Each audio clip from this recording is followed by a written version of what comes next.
The lord of the White Tiger clan instructs Yul to be careful not to injure the girl. The silver-haired boy, Yul, asks his father to reveal the identity of the white-haired child. A pair of vibrant pink eyes slowly blink open as a soft sound escapes her lips.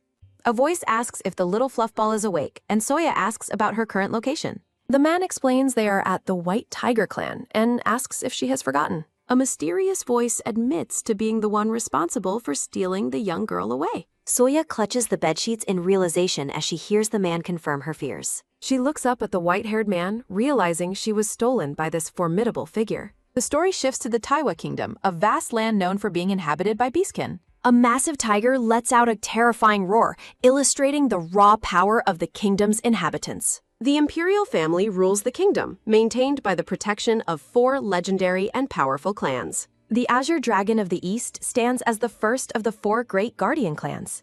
Silhouettes represent the remaining clans: the White Tiger, the Vermilion Bird, and the Black Tortoise. Divine bloodlines flow through descendants, granting them the powers of the ancient and legendary spirit beasts.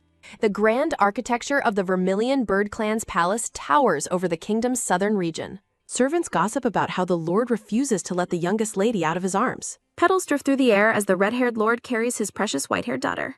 Soya acknowledges her father with a cheerful response as he carries her through the palace grounds. The redhead man encourages Soya, and she confidently affirms her readiness to her brother. Joke Soya, the youngest of the Vermilion Bird clan, resolves to prove herself during her ritual. Soya prays to transform into a magnificent red-feathered vermilion bird just like her father. Time passes until the day of her first transformation arrives, beginning with a small chirp. A man expresses shock and confusion at the sight of the bird's unexpected white feathers. A single orange feather floats upon the water, serving as a reminder of the clan's nature. 7 years ago, a child was born into the prestigious and powerful Vermilion Bird clan. Wah, wah! The loud cries of a newborn infant echo near a phoenix-patterned tapestry. A somber silence falls over the chamber as servants attend to the exhausted mother in bed. Maids whisper to each other, wondering what could be wrong with the new baby girl. Wah! The maids are shocked to find that the newborn infant possesses hair as white as snow.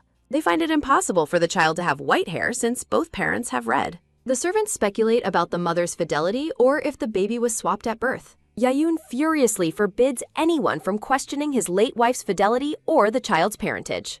The Lord explains that their clan's unique powers are strictly inherited through the strength of blood. The direct lineages of the 4 divine beasts possess characteristics that are fundamentally distinct and immutable. Artistic depictions of the divine beasts illustrate the legendary power flowing through the noble bloodlines. The strength of the Azure Dragon and White Tiger bloodlines is described as remarkably strong. Legend states that upon marriage, the bloodline of one spouse is sealed to ensure pure inheritance. Jiakyayan assumes the white hair is a recessive trait from his late wife's ancestry. He remains hopeful, believing there will be no issue with his child having snow-white hair. Yayun holds the baby close, certain her transformation will prove she is a true vermilion bird. He anticipates the moment she will finally manifest the clan's signature, brilliantly burning red feathers. Instead of a majestic bird, a tiny white fluffball lets out a confused chirp on the floor. The small bird hops toward her father's feet, chirping for his affection and recognition. A sudden blast of red energy strikes the small bird, sending her tumbling back. Chirp! The Lord's face is cast in shadow as he looks down at the failure with cold eyes. The surrounding servants watch in stunned silence, terrified by the sudden shift in the Lord's demeanor. The small white bird calls out to her father in a moment of heartbroken disbelief. Father? Jakyayun threatens to show no mercy to anyone who speaks of the ritual's failure. Soya wonders why her father is looking at her with such intense and fiery hatred. The small white bird looks at its pale wings, wondering why its feathers are white instead of red. A heavy question hangs in the air as she wonders if her first transformation was a failure. Rhythmic thuds sound as the bird wonders if its appearance is why its father is so disappointed. The red-haired youth looks down at the bird, suggesting there might be a way to fix the problem. A hand pulls a blue spirit core from the bird, which lets out a pained, high-pitched chirp. The white-haired girl collapses to the floor as feathers drift through the air in the aftermath.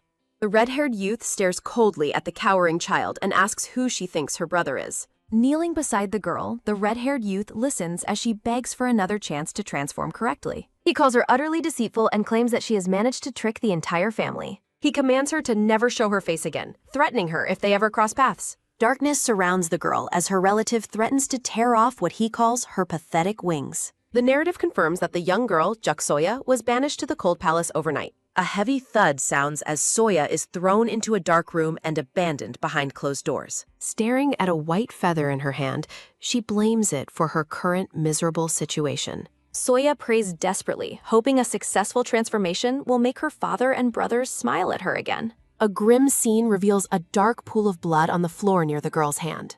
With blood on her face, Soya laments that she needs the spirit core her brother's school. In the cold palace, she prays that she can find a way to win back her family's hearts. Whispers echo through the palace that the rumors were true, and the girl's feathers were pure white. A soft whine sounds as Soya lies weak and trembling on her bed in the dark room. Cruel gossip persists, questioning if the child is a bastard born from an affair of the late madam. Maids whisper that she should be kicked out in disgust, while another warns that the Lord's command was silence. A harsh thought bubble declares that the young girl is the greatest shame of the Vermilion Bird Clan. Lying awake, Soya listens to the hateful words and realizes her family has completely abandoned her. A heavy realization settles over the empty room as Soya admits she was never her father's daughter. 3 years later, a wooden bucket of laundry sits by the edge of a clear, sparkling stream. An orange-haired girl sighs while doing laundry, noting that it has been a month since their last wash. Carrying her bucket, she calls out to someone that they should hurry back and change their clothes. Time passes until everyone has forgotten that the clan ever had a beloved little lady named Soya. A hand holds a vibrant orange feather against the backdrop of the grand and ancient Vermilion Bird Palace. Standing before a garden, the orange-haired girl introduces herself to the group by saying her name is Riri. Riri stands before the red-haired lord and a crowd of servants as he examines the orange feather. A clear blue sky provides the background as the young girl repeats that her name is Riri. Sunlight glints off the orange feather, which serves as proof of the girl's claim to the bloodline. Riri explains she is 9 years old and recently underwent her very first transformation into a bird. She tells the Lord that people saw her feathers and suggested she could find her real family here. The Lord questions why she brought a feather instead of transforming herself, and she hesitates to answer. He expresses doubt about her story, but Riri confidently insists that she can prove herself by transforming. A sudden burst of energy sounds through the air as the girl attempts to shift her form. Thick white smoke fills the courtyard as the Lord and the surrounding servants watch in silent anticipation. The Lord and the servants stare in shock at the results of the young girl's transformation attempt. Vibrant blossoms frame the confirmation that there is no doubt she belongs to the direct bloodline. A small orange bird sits on a plush white cushion and lets out a soft, tiny chirp. The bird wobbles as a puff of energy sounds, signaling its return to a human form. A soft thud sounds as the young girl collapses onto the floor after the exhausting transformation. The Lord catches the child and asks if she is okay as she struggles to catch her breath. Riri explains her spirit core is weak and transforming puts too much strain on her young heart. She admits she was very sick as a child and was unable to receive treatment in time. Tears well in her eyes as she laments being a child who cannot even transform herself properly. The Lord pulls Riri into a warm embrace, apologizing for failing to recognize his daughter immediately. The Grand Palace towers over the kingdom, witnessing the start of a new family's journey. Riri looks up with hope, asking the red-haired man if she can finally call him father. The red-haired lord and his son joyfully confirm Riri's status as part of their family. A bright laughter sounding as Riri calls to her new father and brother while Soya watches. The red-haired man gazes warmly at the daughter he has finally brought home to stay. A gentle smile touches the red-haired youth's face as he welcomes his new younger sister. Soya watches from the distance, holding a laundry bucket while her former family celebrates without her. Riri notices the white-haired girl and asks who the mysterious child is among the palace workers. The red-haired youth dismisses Soya as a common worker and Riri notes her unpleasant well. Soya looks down in deep shame, her face turning red as she endures their cold judgment. The youth tries to lead Riri away, but she stops him to make a request. Riri points toward the white-haired girl and demands that Soya become her own personal servant. The Lord watches silently while the red-haired youth insists they will find Riri a better servant. The red-haired Lord speaks the name of the girl he is determined to protect and cherish. The Lord grants Riri's request immediately, and she tears that her father is the absolute best. The red-haired youth attempts to inject, clearly uncomfortable with Soya's presence in the main house. The Lord silences his son, insisting that they must fulfill any wish the young girl makes. Riri excitedly leads Soya into the palace by the hand, unaware of their shared painful history. The Lord questions if the life she has found here is truly making her this happy. Riri expresses her immense happiness at the new arrangement, while Soya stands nervously behind her. Riri recalls her difficult time living on the streets without any friends or family to help. The Lord listens with visible guilt as Riri describes the hatred and loneliness of her past. A grim expression settles over the red-haired lord as he processes the orphan's tragic street life. The lord asks Riri and her brother to step outside so he can speak privately. A sudden startle overtakes Soya as the red-haired man acknowledges how long it has been. The lord stands tall, coldly informing Soya that he will not waste words on her. He describes the rumor that Soya was swapped at birth by her mother, the former maid. The lord accuses Soya of stealing everything that rightfully belonged to his true biological daughter. With intense eyes, he declares he will do anything for Riri, regardless of any opposition. Soya clutches her chest in pain, her heart breaking as her father claims another as his. A painful vision of a father's love provides a sharp contrast to Soya's current miserable reality. He commands Soya to never reveal her identity and threatens her if Riri is ever hurt. Soya stands in the shadows, her eyes filling with tears after receiving her father's cruel ultimatum. Beautifully wrapped gifts sit waiting for the clan's new lady, symbolizing her favorite status in the palace. Maids prepare Riri while discussing the arrival of Prince Jae-rim for a potential marriage. Riri humbly suggests that a royal marriage sounds far too good for a girl like her. A maid praises Rira's hair, noting the red and gold hues prove her noble direct lineage. Riri gazes into the mirror as Soya carries a heavy stack of packages in the background. Soya struggles with her heavy load, her face reflecting the physical and emotional strain of service. The vast, empty palace hallway emphasizes Soya's loneliness as she carries out her heavy servant tasks. A quiet hesitation sounding as the white-haired girl prepares to fulfill her next servant duty. Exhaustion finally overcomes Soya as she bows her head in silent, heart-wrenching defeat within the palace. A grand palanquin arrives in the courtyard, marking the arrival of the kingdom's fifth royal prince. Prince Jae-rim steps from the carriage and politely greets the Lord of the Vermilion Bird. Riri formally greets the blonde prince while the lord welcomes him to the clan's lands. Soya watches the newcomer from the sidelines, acknowledging to herself that he is the royal prince. The blonde prince possesses an ethereal beauty, his calm blue eyes reflecting his high royal status. The prince's bright blue eyes catch the light as Soya gazes at him in sudden surprise. Soya watches from the shadows as the blonde prince arrives for his royal meeting with Riri. Soya bows her head deeply, her spirit weary as she continues her life as a servant. The brown-haired woman scoffs, questioning if Soya greets the prince just to gain his favor. An accusatory thought wonders if stealing Lady Riri's place wasn't enough for the desperate child. A deep blush covers Soya's face as she looks down in overwhelming shame and embarrassment. A notice indicates that new members are being sought to help with the clan's various duties. A thud sounds as a fist pounds on a door, with Soya pleading for someone to open it. From behind the locked door, a voice commands Soya to remain quiet until Riri's party ends. Two maids mock Soya, accusing her of stealing Riri's place and daring to approach the prince. Leaning against the wooden door, Soya sheds silent tears as she remains trapped in the darkness. Hours pass in the lonely room as Soya gazes at the moon, tracking the slow passage of time. A soft rumble sounds from Soya's stomach while she huddles alone beside large, heavy storage jars. Soya laments her isolation, realizing that nobody in the palace even noticed her sudden, quiet disappearance.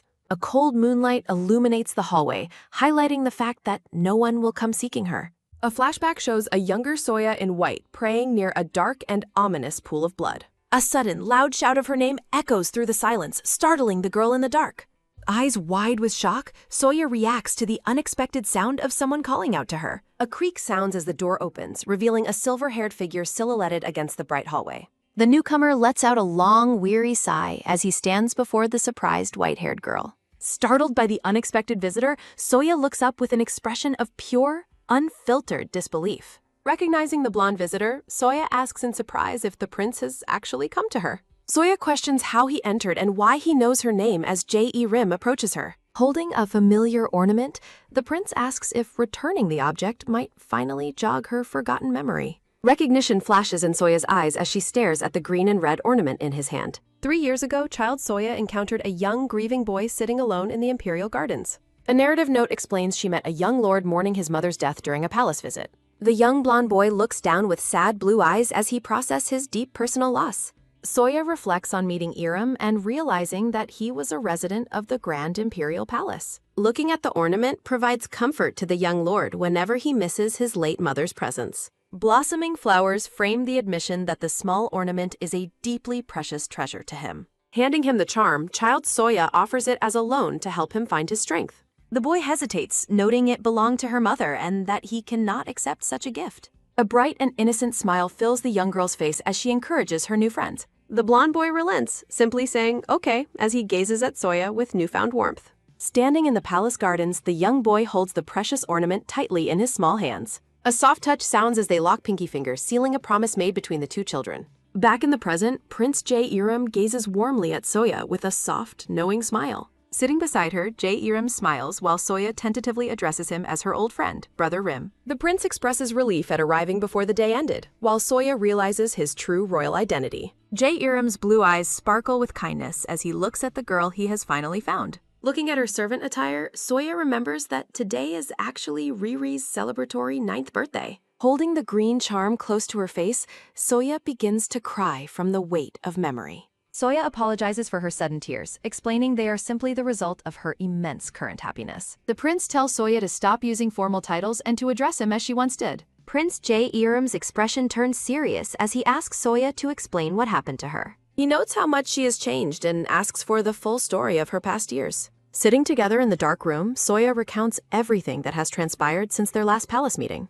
Jae-iram processes her story about the day of her transformation, sensing something is fundamentally wrong. A look of intense realization and suspicion crosses the blonde prince's face as he considers her words. A sudden rustle sounds as the prince stands, declaring there is no way her story can be true. Jae-iram explains he must return to the palace to confirm an urgent and vital piece of information. Soya looks down as the prince tells her not to be disappointed by his quick departure. Prince Iram promises to return soon while making a pinky promise to Soja. Iram expresses his desire to bring Soya to the imperial palace upon his return. Riri secretly watches the intimate moment between the prince and Soya from a distance. Riri stands alone in the palace hallway with a shocked and conflicted expression. Riri fumes with jealousy, wondering what deception Soya used to charm the royal prince. A memory shows Soya performing servant duties while the clan family walks with Riri. Riri resentfully acknowledges Soya's beauty, feeling threatened even by her servant's pretty face. Riri recalls hating how her father and brothers subtly paid special attention to Soya.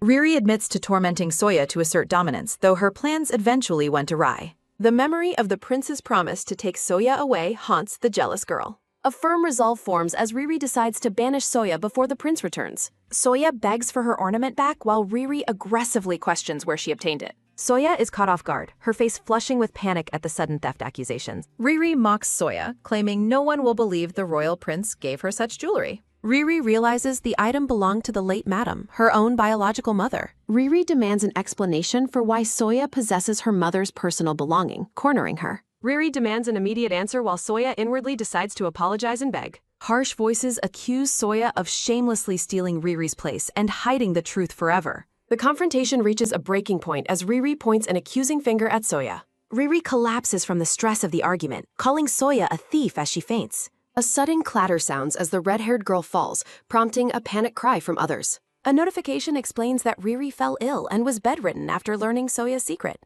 Soya walks through the hallway, determined to apologize to the young lady for the turmoil. From her sickbed, Riri weakly begs her father to get rid of the white-haired child. Riri expresses her deep hatred, stating she cannot coexist under the same sky as Soya. A heavy thud sounds as Soya stops outside the room, hearing the cruel rejection. A close-up reveals Soya's eyes filled with profound sadness after hearing Riri's hateful words. The red-haired youth agrees to the request, promising to remove Soya from Riri's sight. The youth promises to soothe Riri's distress by taking action against the white-haired child. A soft sigh sounds as the youth asks Riri to stop crying for her health. Soya arrives at a garden pavilion, tentatively addressing the red-haired youth as young master. The red-haired youth acknowledges Soya's arrival, looking at her with a surprisingly calm expression. Soya expects to be banished immediately, while the youth admits he has been thinking deeply. The youth shocks Soya by apologizing for treating her so coldly in the past years. Soya accepts the apology, but the youth insists she call him brother like before.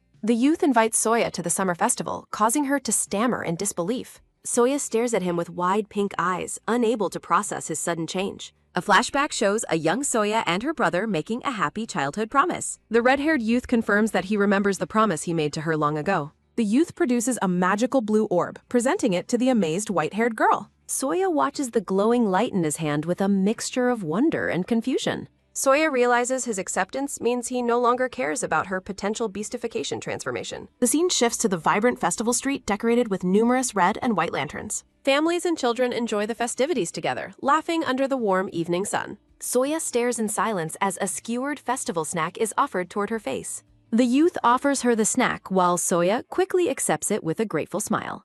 A hesitant pause sounds as the youth stops to look at a merchant's jewelry stands. Soya happily eats her treat, her cheeks flushing as she experiences a rare peaceful moment. The youth points to a red gemstone bracelet, requesting it as a gift for his sister. The vendor assumes Soya is the sister, leaving her stunned while the youth looks away. A finger points to a red gemstone bracelet as the youth decides to purchase the gift. The red-haired youth hands the bracelet to Soya, telling her the new jewelry is now hers. A close-up reveals the red-haired youth looking on with a calm and inscrutable expression. Soya smiles joyfully among blooming flowers, touched that he actually remembered his childhood promise. A soft sound of teeth gritting marks a sudden moment of tension as the youth turns away. Standing upon the bridge, the red-haired youth calls out Soya's name across the festive grounds. The youth tells Soya to wait right there while he goes somewhere for a moment. Soya experiences a sudden, piercing headache, her face twisting as a sharp ringing fills her mind. A terrifying vision flashes of a masked man coldly declaring that the white-haired girl is already dead. Gasping for air, Soya's eyes widen in absolute shock as the dark premonition leaves her trembling. The youth's promise is revealed as a lie while he walks away into the golden distance. Soya watches him depart, realizing with sinking dread that this is the moment she is abandoned. With a peaceful but hollow smile, Soya stands alone as the sunset fades behind her. Night settles over the festival, with glowing lanterns reflecting in the lotus-filled water below the bridge. Looking at her bracelet, Soya reflects that Hwayu doesn't know she is deathly allergic to peaches. Soya huddles on the ground in pain, suffering from a fever and a swollen, constricted throat. A mental note explains she must simply endure the hours of sickness to survive the reaction. Soya laments her desperate situation, realizing she has nowhere to go and nothing to her name. A sudden, urgent voice screams for her to run away as a red blur streaks past. A sharp metallic sound rings out as a long blade strikes the ground near her feet. Heavy, deliberate footsteps approach as a mysterious figure closes in on the exhausted, huddling young girl. Drained of all hope, Soya stares in paralyzed horror at the lethal threat looming over her. A masked man draws his sword with a chilling hiss, the steel gleaming in the moonlight. The assassin repeats the cold declaration from her vision, confirming that the girl is marked for death. Soya realizes her vision was no mere illusion, but a glimpse into her own dark future. A blood-red realization flashes through her mind as she understands her brother intends to kill her. A memory of the red-haired youth's cold eyes reveals his true, murderous intent toward her. The youth's earlier promise to remove her from Riri's sight takes on a sinister, lethal meaning. Startled, Soya looks around and wonders what on earth this mysterious voice could possibly be. Her focus narrows as she tries to comprehend the warning while her pursuer draws closer. A surge of adrenaline takes over as Soya realizes she must run away immediately to survive. With a quick tapping of her feet, Soya sprints down the alley, her hair flying wildly. Panting and gasping for breath, Soya pushes her body to the limit in a desperate escape. The festival street remains silent and empty as Soya flees from the shadow of the assassin. A sharp sound echoes as Soya's foot strikes a stone, causing her to stumble and trip.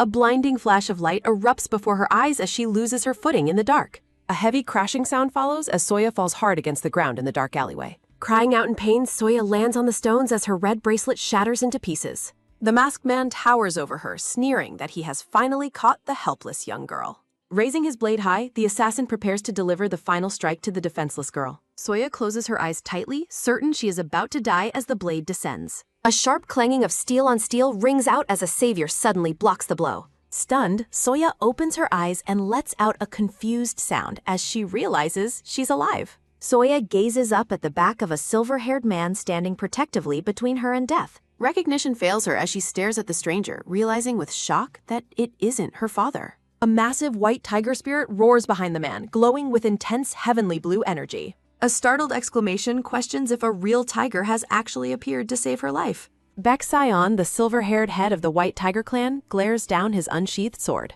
A scroll introduces Baek Sion, mentor to Prince Tai Irim, while Sion encourages someone to rest. The master on the bed admits to being unwell, while Sion kneels and awaits his command. A golden-haired ruler commands someone to infiltrate the southern territory and steal a hidden treasure. Baek Sion questions the strange request, confused about the necessity of stealing the unknown item. The ruler promises the rare dragon blood herb as payment for the silver-haired man's service. The blonde ruler looks down with a stern expression as the high-stakes deal is finalized. Narration describes the legendary herb as a bloom born from the spilled blood of dragons. The mystical flower is revealed as the only elixir capable of cleansing a tainted spirit core. Outside the festive building, the silver-haired man realizes this is a condition he cannot refuse. Baek Sayon considers what could possibly be the most valuable object in the southern land. He assumes the prize must be the legendary bow passed down through the Juk clan leaders. In the present, Sayon dispatches the assassin, standing tall between the cowering girl and danger. The silver-haired warrior pauses, noticing something unusual about the attacker he just struck down. He identifies a bird tattoo on the man's face, marking him as a high-ranking clan warrior. Sayon wonders why such an elite group would be sent to hunt a defenseless child. Soya looks up with wide, shimmering eyes, her face stained with tears and lingering fear. Surprised by her appearance, the silver-haired man affectionately refers to the white-haired girl as a fluffball. Soya reflects that for one fleeting second, she mistook her savior's broad back for her father's. Gazing at Sayon's powerful frame, Soya is reminded of the protection she once knew. She recalls how her father was the only one who ever felt so large and immovable. The girl quickly chides herself, knowing her father would never lift a finger to save her now. Sayon asks if she is injured, though the girl weakly protests the silly nickname he gave her. Soya remains huddled on the cold stones, her cheeks burning with a mixture of shame and shyness. Sayon lets out a warm chuckle, insisting her name is just as cute as her appearance. Looking at the fallen enemy, he mocks the clan lackeys who dared to attack her. Soya realizes her terrifying vision was real, proving the assassin was truly sent by her family. Soft, quiet taps sound as heavy tears finally begin to fall from the girl's eyes. Sayon's expression softens into one of concern as he realizes the child is crying. Soya lets out a heartbroken sob, the weight of her betrayal finally breaking her remaining spirit. The silver-haired man panics, awkwardly admitting he has no experience in comforting upset children. With a gentle touch, Sayon reaches out to place a reassuring hand on her small shoulder. He tells her it is too late to wander alone and offers to bring her back home. Soya begins to wipe her eyes, preparing to reveal the harsh truth about her current situation. Sayon asks if she ran away, but Soya quietly explains she no longer has any family. The man stares in stunned silence as the child confirms she has been completely cast aside. A memory of his mission flashes back, specifically the order to find the Southern Land's treasure. Sa-en realizes that this child is the precious treasure most deeply connected to the Southern clan. A cheerful energy surrounds him as he suddenly scoops Soya up into his strong arms. Soya is left stammering in shock as the stranger mentions his intent to steal her. Sayon smiles warmly, declaring her his favorite find and asking for permission to take her away. The white-haired girl gazes at him, her heart fluttering at the prospect of a new life. A bittersweet memory shows a younger Soya being held by her father during happier times. She remembers the smiles of her family, moments that now feel like a lifetime ago. A final memory reveals her father's tears as he held her when she was just an infant. The festive atmosphere fades into a dark void as a heavy transition marks the end of her past. Back at the palace, a somber girl looks toward the horizon, wondering what became of Soya. Sayon stands guard over the defeated assassin, his silver hair catching the pale moonlight. With a desperate plea, Soya begs the mysterious man to take her away from this place. He introduces himself as Baek Sayon, Master of the West, while she shyly gives her name. Thudding footsteps sound as he carries her off, jokingly warning her not to claim he kidnapped her. Soya giggles and promises never to report him, finding comfort in his playful teasing. Soya sadly notes her family would prefer her gone, while Sayon reacts with protective alarm. Baek Sayon cradles the limp girl in his arms, his expression heavy with deep worry and concern. Gently touching her cheek, the silver-haired man notes with alarm that she is burning up like a fireball. A title card identifies the new setting as the prestigious White Tiger Estate in the West. A grand, multi-tiered palace with blue-tiled roofs stands majestically under the clear, bright blue morning sky. While Soya rests, a boy named Yule observes how tiny she is, prompting his father's warning to be careful. A sharp, rhythmic blinking sound follows as a single red eye slowly flickers open in the dim light.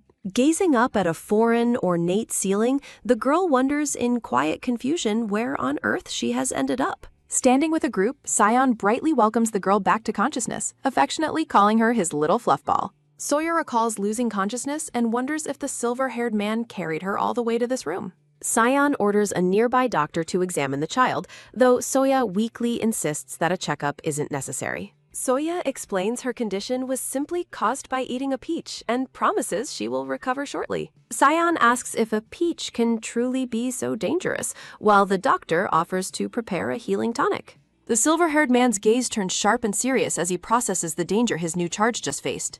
Saw-on commands his staff to immediately remove every peach from the estate, despite the girl's embarrassed, frantic protests. The silver-haired boy asks his father for the identity of the mysterious girl now staying in their home. Sion casually explains he either found or stole her, leading the confused boy to question his father's morals. Soya sits quietly on the bed, her face flushed as she absorbs the weight of her new reality. Seon warmly declares that she will live there from now on, leaving the girl stunned by the news. Soya stares ahead with wide, inquisitive eyes, trying to imagine what her future in this place might hold. A close-up reveals a delicate, glowing blue orb fastened to the front of a light blue silk garment.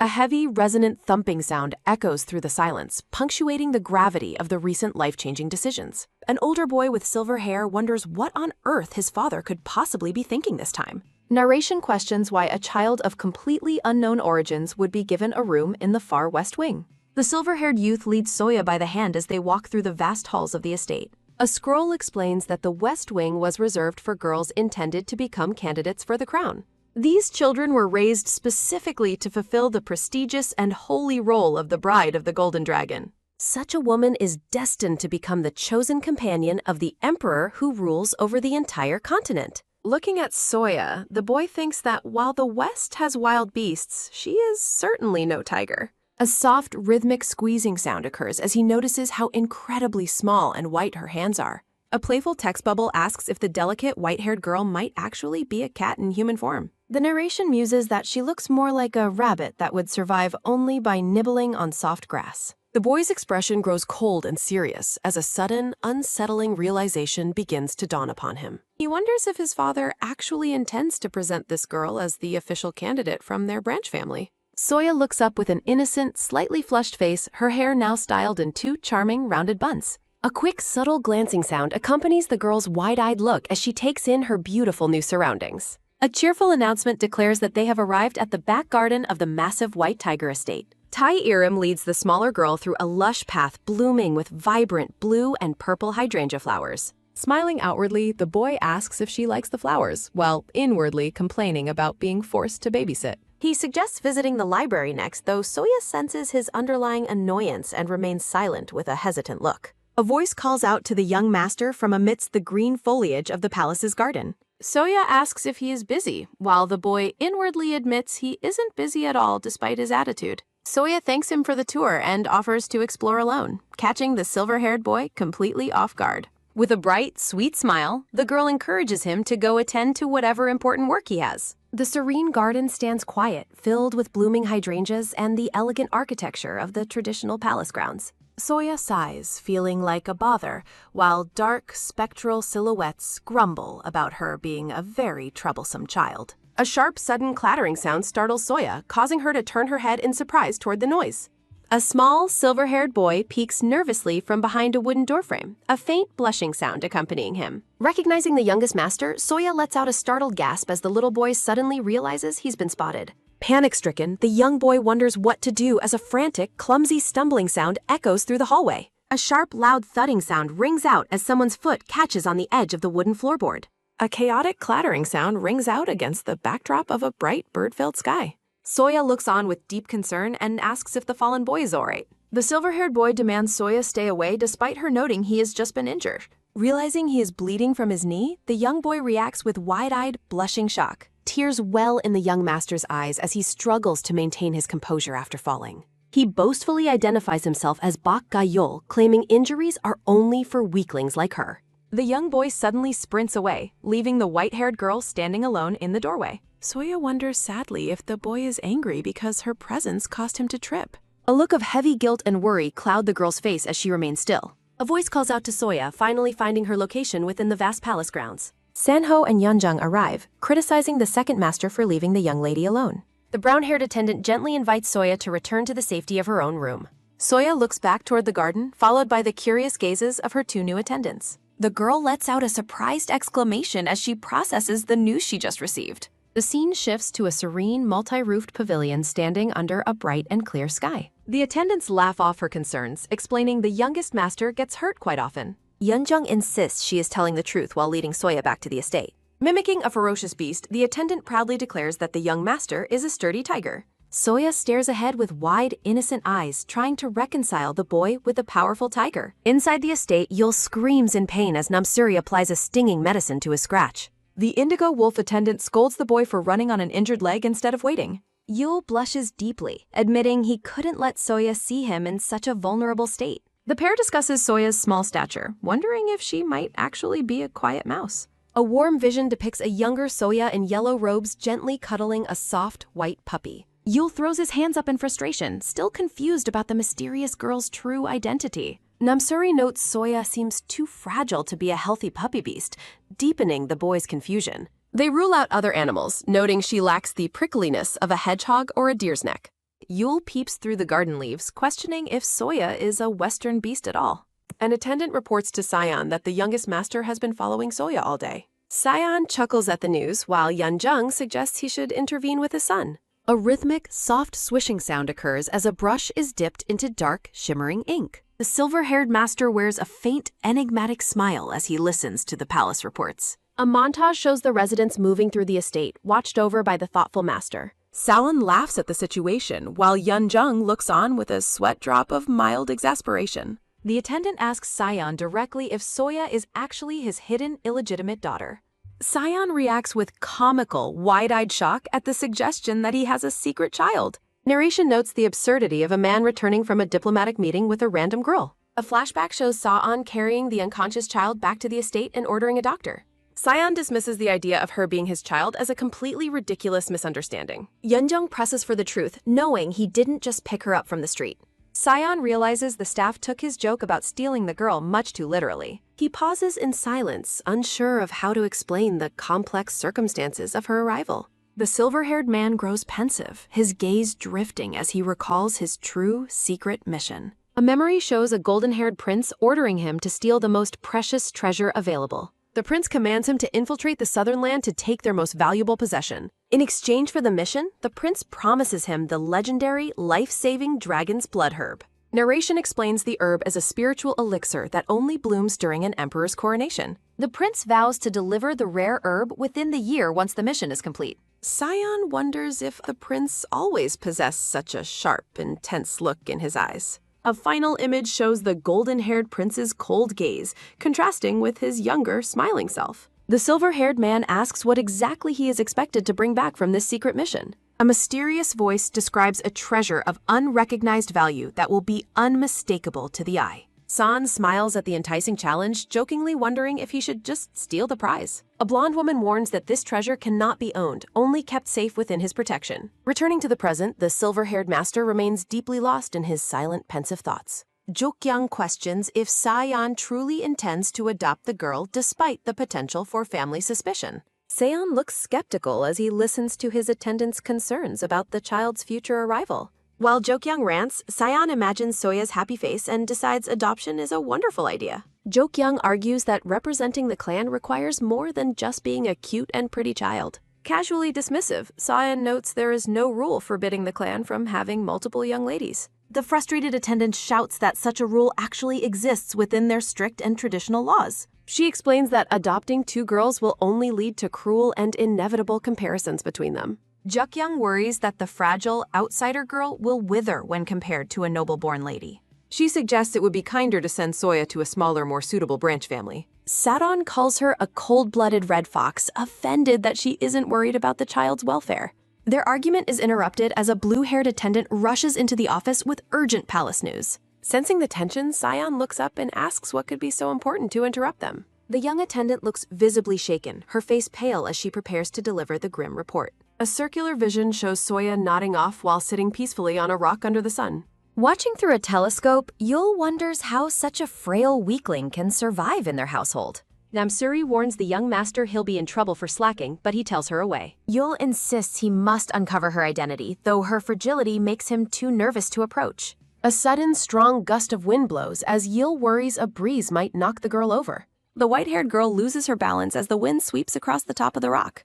Panic strikes Yul as he watches the girl seemingly collapse and vanish from his distant sight. Frantic calls echo through the garden as the children realize the mysterious girl has suddenly vanished. Yul and Namsuri stand by the empty rock, confused by the girl's sudden and complete disappearance. The silver-haired boy looks down in shock as a sudden, unsettling realization begins to dawn. Lying on the grass at his feet is a tiny, unconscious white bird with soft, ruffled feathers. Namsuri gushes over the bird's cuteness while Yul warns her to be quiet so it sleeps. Gently cradling the bird, Yul assumes she's just tired until he notices something is very wrong. A sudden, dark realization hits the boy as he feels the bird's weak and irregular, shuddering breath. Namsuri offers to call a doctor, but Yul realizes this isn't a normal physical illness. The small bird remains motionless in his hands, its breathing shallow and labored in the heavy silence. The children rush into a candlelit shrine, shouting for Aunt Sarah to help the bird immediately. Bake Sarah, the divine priestess, sighs at the intrusion of Seon's youngest and most energetic beast.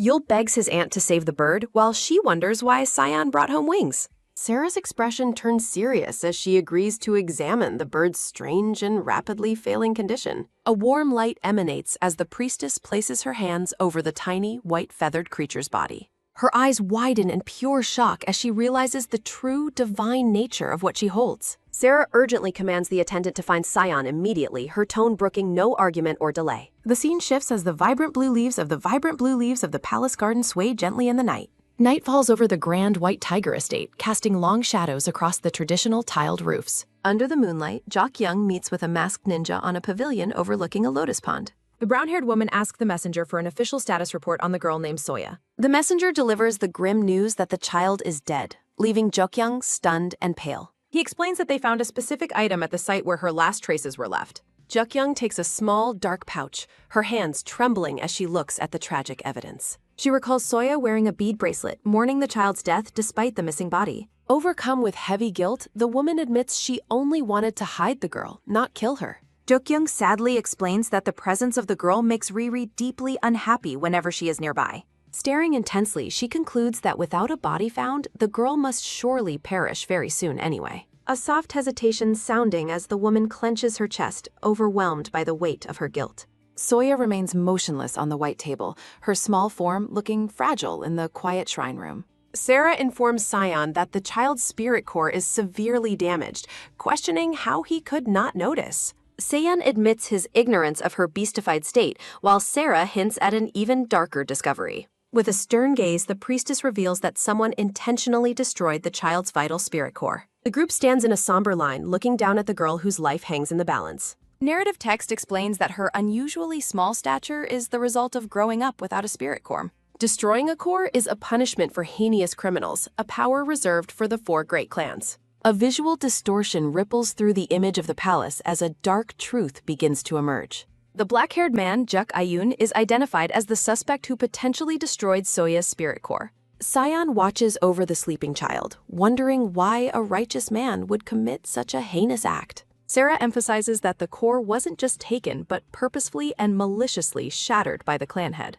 Saon reacts with horror, suddenly remembering a concerning report Yeonjung shared about the girl's past. The attendant looks shaken as she recalls the distressing details she found while caring for the child. Yeonjung reveals that the child's body was covered in scars discovered while she was helping her bathe. A soft hesitation sounding as the brown-haired woman struggles to speak of the child's evident physical trauma. Determined to uncover the truth, Sion decides to send a secret investigator to the southern lands immediately. Sarah promises the girl's recovery with a special elixir, and Seon offers his quiet, sincere gratitude. Text explains that while she may wake, her fundamental problem remains as long as her core is broken. Sarah reveals that the only way to perfectly restore a destroyed spirit core is through a rare item. The glowing red dragon blood herb is identified as the legendary cure needed to save the girl.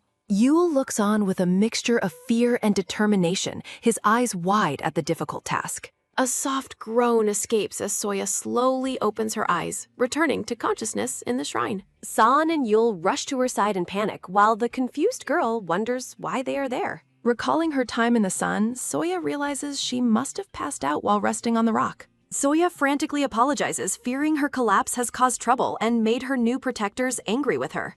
A soft sniffle sounding as the girl bows her head, believing herself to be a burden and bad. Looking up in surprise, Soya hears a gentle voice assuring her that her self-criticism is completely unfounded. A gentle slide sounding as Sion places his hand on the girl's head in a comforting gesture. The kindness overwhelms Soya, and she begins to sob softly while leaning into the man's warm touch. Yul comedically yells at his father for making the girl cry, while puppy sketches fill the background. Soya waves her hands in a panic, claiming her tears were actually just a result of a yawn. A field of bright flowers appears as a voice playfully asks the girl to prove her claim. A loud yawn sounding as Soya performs an exaggerated stretch to convince the others she is fine. Sion smiles warmly at the girl's clumsy attempt to hide her emotions and keep everyone happy. Notes that the child must be very sleepy, yawning so wide she might rip her tiny mouth.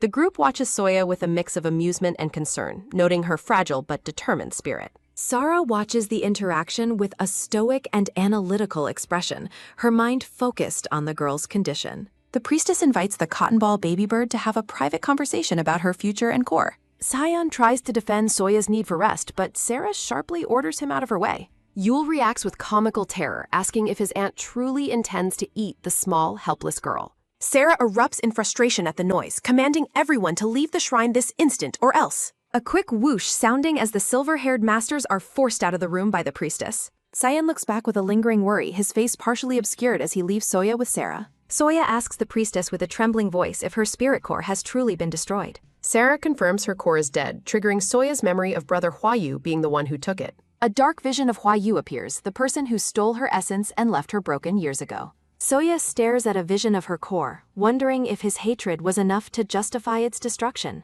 A soft dripping sounding as tears fall onto Soya's clenched hands, reflecting her deep inner turmoil. Soya weeps silently, her eyes brimming with large tears as she struggles to process her mounting emotions. Bake Sarah admits she has never been good at soothing children, looking awkward as the girl cries nearby. The white-haired woman introduces herself as Bake Sarah, the divine maiden of the White Tiger Palace. Sarah notes that her shrine is soundproofed, a statement that leaves the young girl looking utterly confused. Sarah explains that the soundproofing means Soya can cry as loudly as she wants without being judged. Small and fragile, the white-haired girl sits alone on the floor, contemplating the rare permission to grieve. Sarah asks if the child is waiting for a hug, causing Soya to blush in flustered surprise. The priestess pulls the girl into a warm, floral-scented embrace, offering the comfort she has long lacked. A rhythmic patting sounding as Sarah gently comforts the girl, helping her release her heavy burden. Soya buries her face into Lady Sarah's shoulder, her tears soaking into the woman's elegant white robes.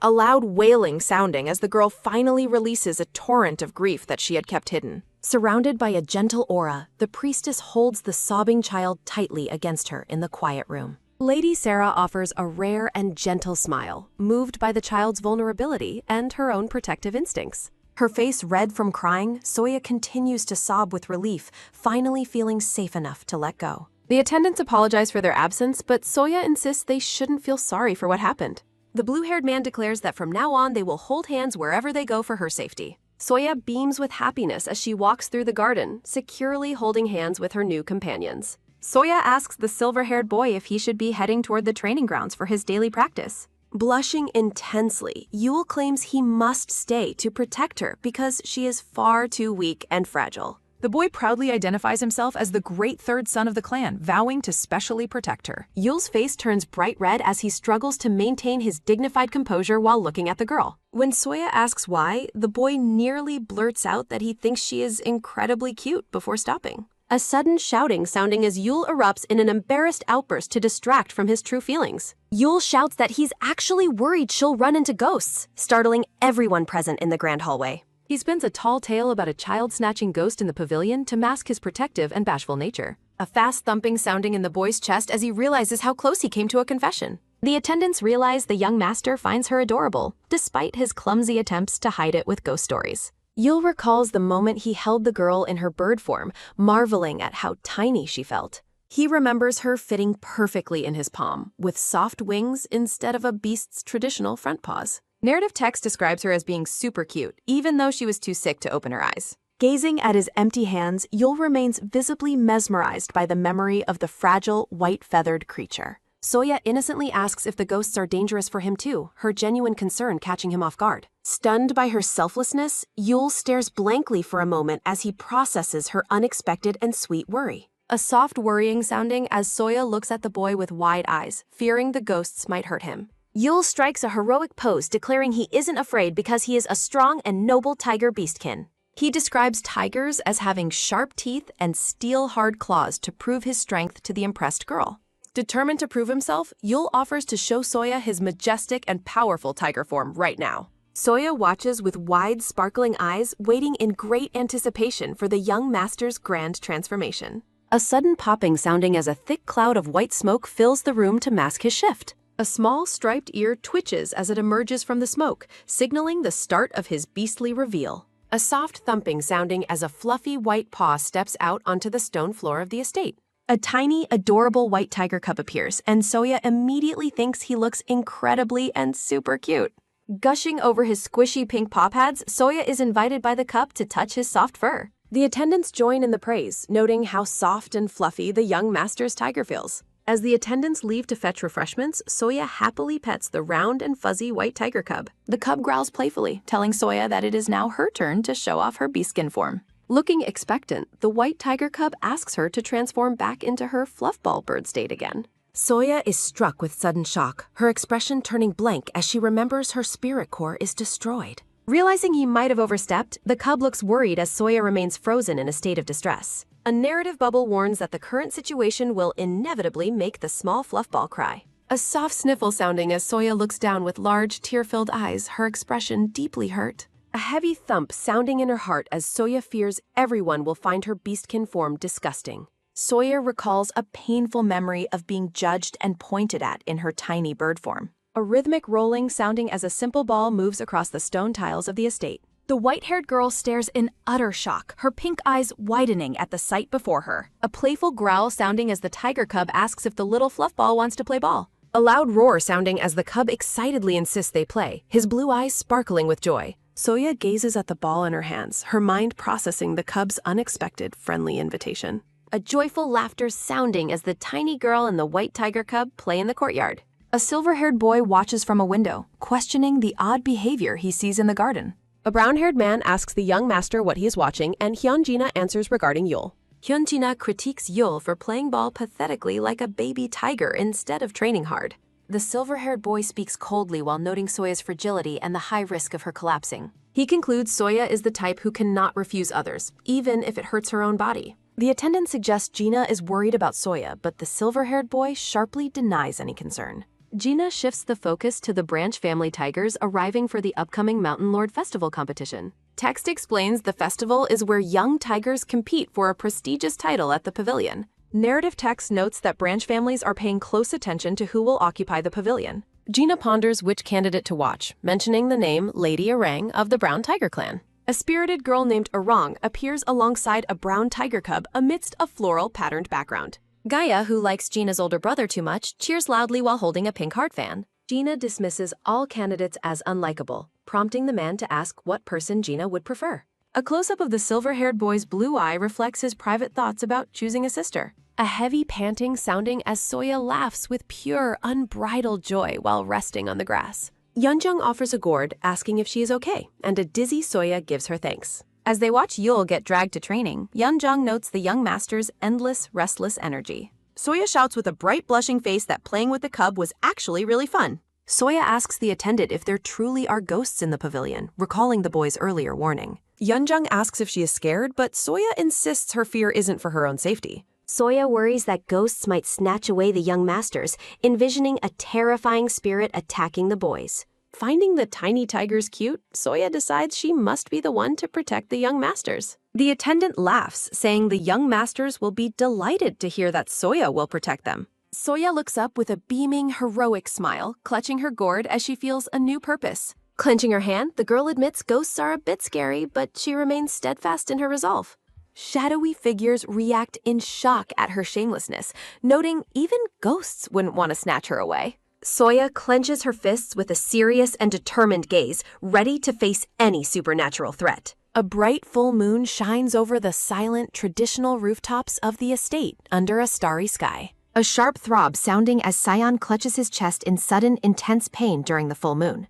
Narrative text explains that Sion's chest grows heavy every time a full moon rises, following a tragedy. A heavy thud sounding as a memory of someone collapsing near a discarded sword flashes through his mind. A wet cough sounding as a bloodied Sion struggles for breath in a dark, haunting past vision. A loud crackling sounding as a battlefield burns, revealing a glowing blue orb amidst the smoke. Blood drips from Sion's chin as he clenches his teeth in the middle of a brutal memory. Soya sleeps peacefully with the blue orb on her chest, yet her core remains fundamentally, dangerously broken. Text clarifies that unless her spiritual core is fully restored, the root of her problem will remain.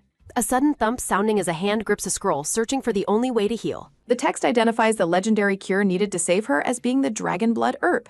A glowing red flower stands alone against a gray, ink-splattered background, representing the rare and vital cure. Narrative text notes that the prince who promised to find the herb has been silent for years. Saw Ayan recalls the prince's promise to return after sorting the palace, yet fears his gentle nature masks a bloody intent. Sion laments his inability to sleep peacefully and considers resting his weary eyes for just a moment. The silver moonlight illuminates a quiet pavilion under the vast starry sky as the night deepens. A soft tiptoeing sounding as small, cautious feet move stealthily through the darkened halls of the estate. A deep breathing sounding as San drifts into a heavy, seated slumber at his cluttered wooden desk. A soft gulp sounding as Soya watches the sleeping patriarch, her pink eyes filled with nervous hesitation. Hours earlier, Yenjong tells Soya that the young masters will be absolutely thrilled she plans to protect them. Soya beams with a determined smile while clutching her small wooden gourd tightly against her chest. She timidly extends a hand to offer a small white cloth while her voice falters with uncertainty. A harsh attendant snatches the cloth away, claiming it as her own and insulting the girl as gross.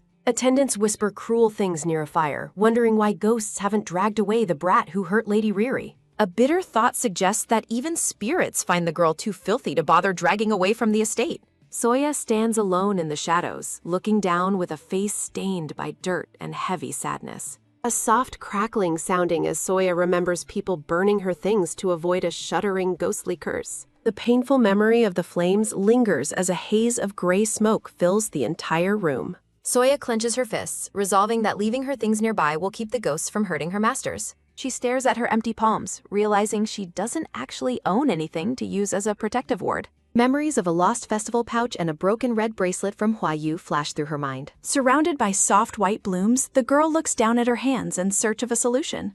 A look of sudden inspiration crosses her face as she blushes with a sense of quiet determination. The grand estate stands silent under the bright moon, its tiled roofs glowing in the midnight air. Soya peers around the corner of a stone building, her eyes searching for something specific in the garden. She points toward a patch of flowers, excitedly noting that what she needs is right over there. A bright, sparkling sounding as 3 smooth, plain pebbles lie nestled on the ground within the garden. Soya admires a stone in her hand, noting how pretty the pebbles look once they are wiped clean. She hopes the pebble she touched will act as a powerful talisman to ward off any dangerous ghosts. Closing her eyes, Soya offers a silent, heartfelt prayer while holding the small stone between her palms. A soft creaking sounding as Soya nervously peeks through a door, admitting the darkness is a little scary. Yeonjong finds her at the door, noting it is past her bedtime and asking if something is wrong. Soya blushes and stammers, unsure of how to explain her late-night mission to the concerned attendant. As they walk, Soya asks if the patriarch is working, and Yeonjong explains he often stays up late. Yeonjong imagines the masters will be happy, while Soya envisions Sion being moved by her small gift. Another attendant, Jak-young, spots them and asks if the little fluff ball is there to thank the patriarch again. Soya clarifies that she is actually there for a completely different and special reason tonight. Jak-young holds up one of the clean pebbles, mesmerized by the simple object's unexpected and bright sparkle. Jak-young playfully begs for a talisman too, claiming to be terrified of ghosts, and Soya promises him one. The attendant asks if she truly means it, calling her offer a very important and solemn promise. Soya eagerly agrees with a bright, blushing face while clenching her small fist in a determined gesture. Yeonjong scolds her sibling for being a sly old fox and demanding a gift before her. Yeonjong demands one for herself too, insisting her talisman must be finished before her brother's is made. Standing before the office, Yeonjong encourages the girl to go in by herself this time. A smooth sliding sounding as the door to the office opens, revealing the moonlit interior of the room. Soya enters the quiet room, realizing she is now standing inside Lord Sion's private and grand office. She spots the patriarch asleep at his desk and realizes he must have been incredibly and deeply tired. A quiet tiptoeing sounding as Soya moves forward, deciding it is best not to wake the sleeping man. A soft gasp sounding as Soya sees Sion groaning in pain during a haunting nightmare. A loud crashing sounding as Soya trips and falls onto the floor, crying out in sudden pain. Soya looks up in terror as a startled Sion wakes and stares at her with utter confusion. Panic sets in as tears well up in the girl's eyes, her mind racing to find an escape. A heavy breathing sounding as the dazed man wonders if the ghosts have already come for him. Soya bows her head in a fervent prayer, pleading with the spirits to stop tormenting Lord Seon. A bright, sparkling sounding as Soya's clasped hands begin to emit a mysterious and ethereal light. The young girl's eyes widen in sheer disbelief as she witnesses the strange phenomenon occurring between her palms. A soft gasping sounding as Soya recoils in confusion, unsure of the origin of the sudden, radiant glow. A recruitment notice for Korean translators appears amidst a purple patterned background, briefly pausing the narrative. A bright, sparkling sounding as the spiritual energy intensifies, pulsing with a vibrant and magical intensity. Soya questions her own eyes, wondering if the mystical light was merely an illusion or something truly real. A small, plain gray pouch rests against a shimmering background, tied shut with a simple white string. Soya peeks cautiously from behind a decorative wooden screen, her pink eyes filled with a mixture of curiosity and worry. Sion is seen resting peacefully, his features softened by a deep and undisturbed slumber. Under the silent night sky, Soya excitedly explains to Yeonjung that her talisman successfully chased away the ghosts. Soya happily promises to create a protective charm for the attendant next, feeling proud of her success. Yeonjung notices the girl's disheveled state and asks with concern if she has suffered a fall. A sharp stinging sounding as the attendant discovers Soya's hand is bloodied, much to the girl's surprise. A soft sighing sounding as Soya realizes she must have injured herself when she tripped earlier in the office. Yeonjung insists that the girl returns to her room immediately to treat her wounds with proper medicine. Narrative text signals the passage of time as a new day begins amidst lush green foliage. A heavy groaning sounding as Sion stretches at his desk, surprised by how well he slept during the night. The patriarch notes that the full moon usually brings the strongest negative energy, making his peaceful rest even more unusual. Jokyoung enters the office and notes that his master has once again spent the entire night working at his desk. San pauses as he notices something small and unexpected lying near his papers. Sion examines the humble pebble talisman and asks if there were ghosts in the palace he was unaware of. The male attendant begins to explain the touching story behind the small stone while serving his master tea. A soft chuckling sounding as Sion laughs, playfully noting that the youngest master is a terrible liar. Seon realizes that Soya truly tried to protect him, and the absence of nightmares makes him believe her charm worked. Sion watches the small girl from a distance, deeply moved by her commendable and selfless spirit. In a small, stylized moment, the patriarch considers how to properly reward the girl for her thoughtful gift. Sawin suggests giving Soya a prestigious sword he was granted, believing it would be a fitting and grand treasure. Jokyoung argues that young girls prefer dainty items, but Sion dismisses this as a narrow-minded prejudice. A loud shouting sounding as the attendant erupts in a fiery protest, reminding his master that a sword is dangerous. A sudden realization sounding as Sion blushes, agreeing that he could never let his precious fluffball get hurt. A soft humming sounding as the master looks out at the sunny sky, pondering the perfect alternative gift. A bowl filled with a dark, steaming herbal decoction sits prepared for the young lady. Soya stares at the medicine with a serious expression, preparing herself for its notoriously bitter taste. A soft swallowing sounding as the girl bravely drinks the entire bowl of medicine without making a single face. Yeonjung watches with admiration, noting that Soya is far more gentle and disciplined than the young master. A soft exhaling sounding as Soya finishes the drink, earning a warm and enthusiastic compliment from her attendant. Yeonjung offers the girl a small treat to wash away the lingering bitterness of the herbal medicine. A soft nibbling sounding as Soya opens her mouth to receive the sweet reward from the attendant's hand. The girl's eyes sparkle with pure delight as the sugary treat instantly lifts her spirits. A warm and hazy vision shows Sa'on gently comforting the small girl, reflecting his growing affection for her. A sharp tapping sounding as someone arrives at the door, catching the attention of those inside. Soya looks toward the entrance with anticipation, recognizing the voice of the person who has just arrived.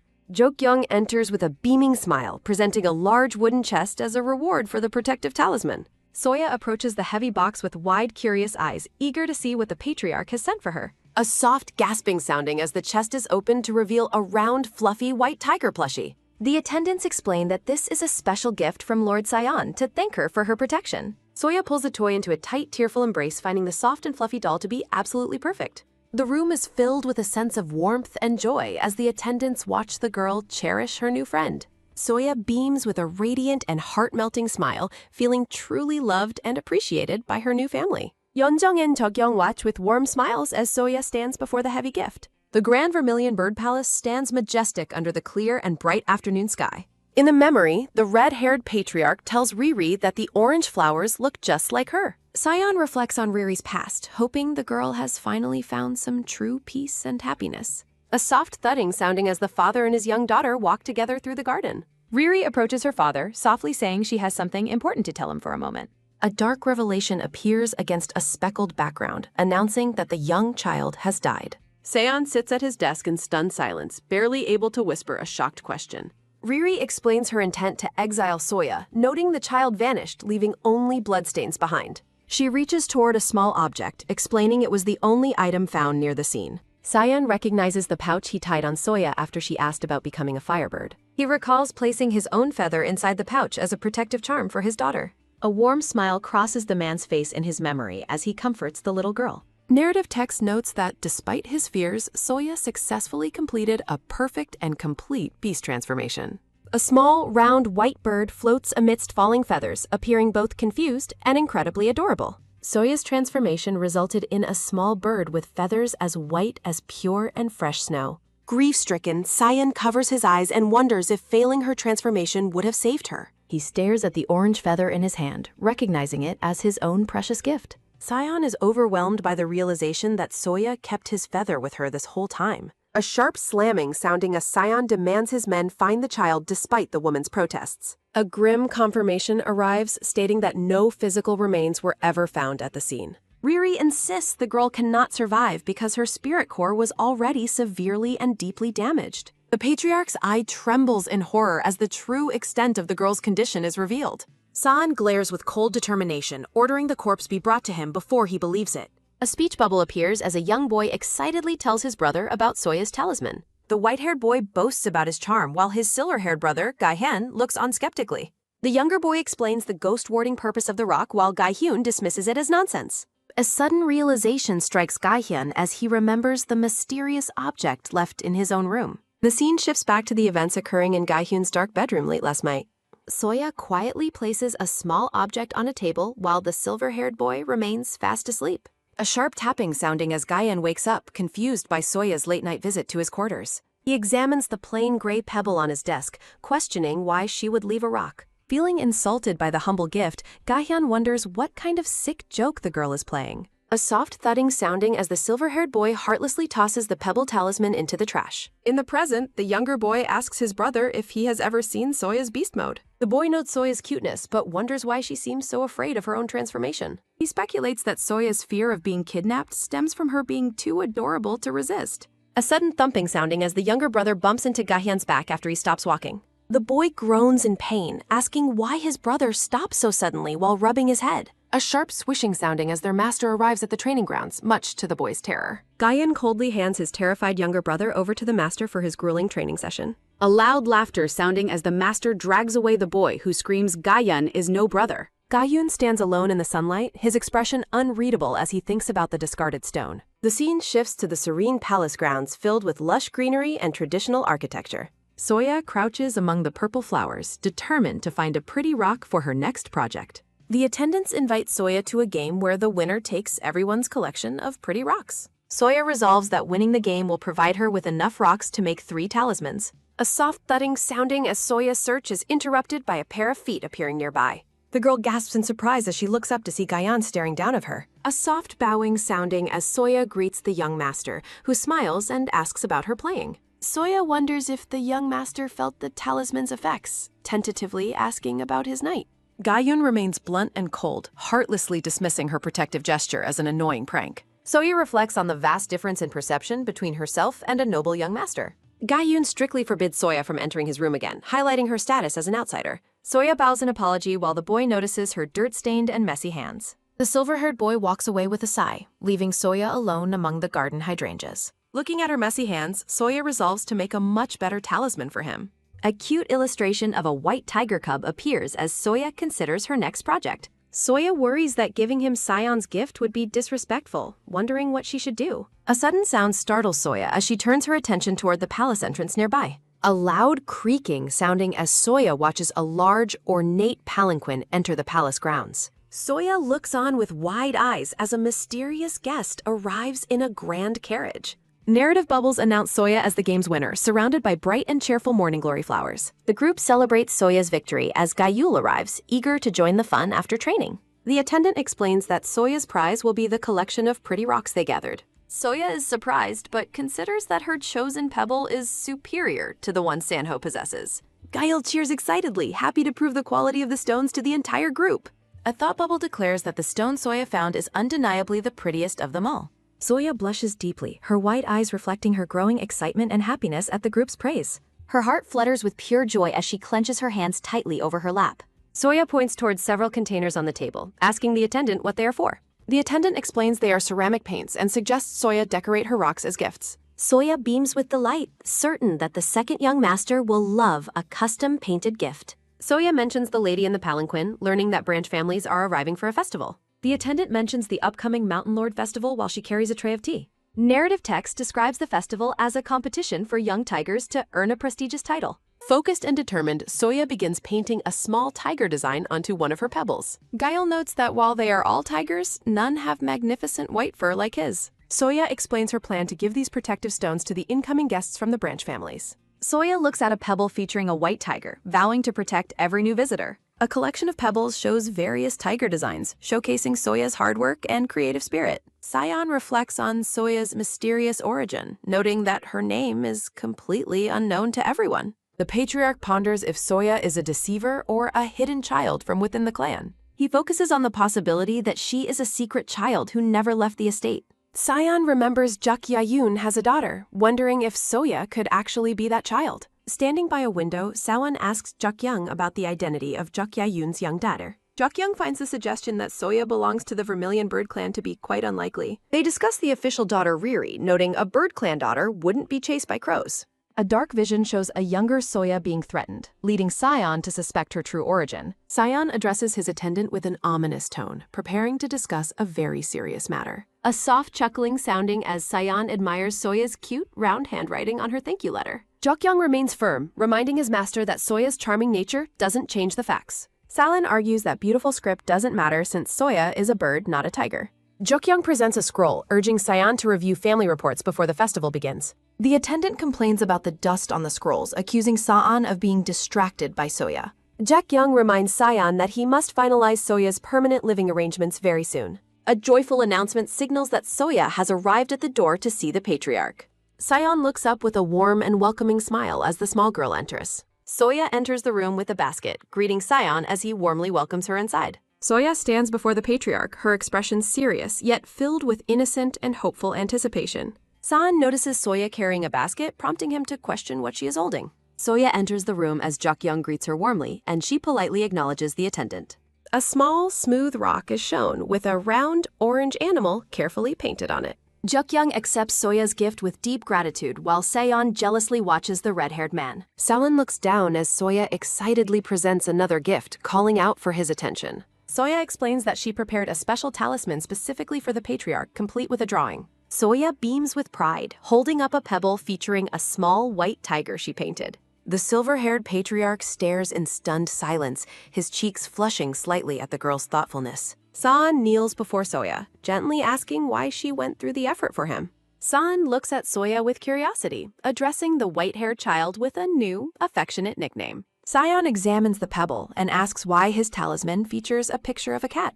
Soya looks flustered and insists that the drawing is definitely intended to be a tiger. San remains doubtful, while Jukyoung interjects, claiming the drawing looks exactly like the patriarch. Tokyoung teases Haon about his failing eyesight, causing him to begrudgingly admit it is a tiger. Sion stands in quiet reflection, looking at the small girl with a soft and unreadable expression. A warm and genuine smile reaches the patriarch's face as he looks toward the white-haired girl. Sion asks the girl if her visits are truly helpful to the busy people in the office. Jokyoung reassures Soya that she brightens the office while the girl worries about her lack of abilities. Narrative text explains that clever beastkin can help others with innate energy even before they awaken. Jokyoung suggests that Soya is providing this energy while the girl listens with a surprised expression. The scene transitions to the intricate wooden eaves of the palace as the bright sun shines. Soya walks with her basket, hoping the second young master will appreciate her handmade gift.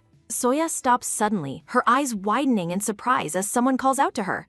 A small hand points accusingly towards Soya, emphasizing the sudden and bold confrontation. Arang, a young girl with brown hair in a green dress, demands to know Soya's identity. Arang of the Brown Tiger clan bluntly states that Soya does not look like a tiger. Soya bows politely to Arang, introducing herself and explaining that San brought her to the palace. Arang asks if Soya is the one in the West End room, shocking the white-haired girl. Soya wonders why Arang referred to her as the young lady of the White Tiger clan. Arang explains that her father told her about the significance of the festival in the palace. Arang reveals that the festival's winner takes the West End room and the young lady title. Soya realizes that the prestigious room was meant for the clan's future young lady, not her.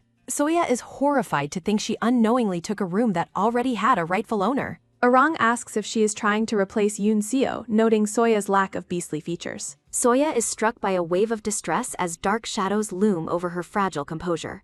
Imaginary voices call Soya a loathsome fake, accusing her of stealing a place where she belongs. A soft thudding sounding as Soya's basket hits the floor while she whispers a desperate denial. Soya's internal thoughts cry out that she never intended to steal anyone's position or title. Soya clutches her chest in terror, her face turning pale while struggling to maintain her composure. Arang notices Soya's sudden and alarming change in health, asking if the girl is feeling sick. Yoon Seo of the Silver Tiger clan arrives, demanding to know what Arang is doing. Seo expresses deep disappointment in Arang for seemingly bullying a small and weak child. Arang panics and insists she did nothing wrong, looking terrified by the silver-haired girl's stern gaze. Soya quickly defends Arang, explaining to Seo that she simply isn't feeling well at the moment. Arang looks at Soya's pale face and becomes flustered by the girl's kindness and fragile state.